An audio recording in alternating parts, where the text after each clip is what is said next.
In today's video, I'm going to teach you how to edit colors and fonts, typography, for your Shopify theme on desktop. We're going to keep this simple and practical so you can give your store a consistent, on-brand look in just a few minutes. This works for most themes that support these settings. Start in your Shopify admin. Go to Online Store, then Themes. Find the theme you want to edit and click Customize. This opens the theme editor with a live preview on one side and a sidebar on the other. In the editor, look for the gear icon labeled Theme Settings. This is your hub for global controls like colors and typography, so changes here apply across your storefront. Let's edit colors first.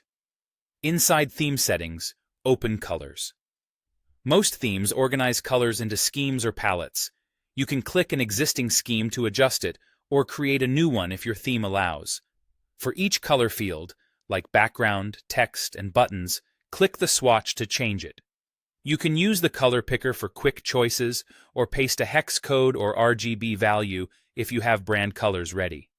Some themes also support gradients for backgrounds. If you see that option, you can pick or define a gradient to add depth. As you work, keep an eye on contrast so text stays readable, especially for buttons and body copy. When you're happy with the palette, click Save to lock it in. Next, let's adjust typography. Still in Theme Settings, open Typography. Here you'll see options for different text types, typically headings and body. Click Change next to the type you want to update, then choose a font from the list.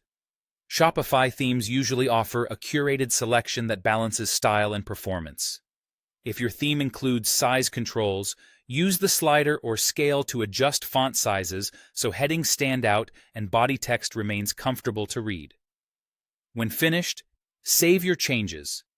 Use the live preview to see your updates in context. Toggle between key pages, like your home page and a product page, to confirm everything looks consistent and readable. After saving, you can exit the editor or continue refining other settings.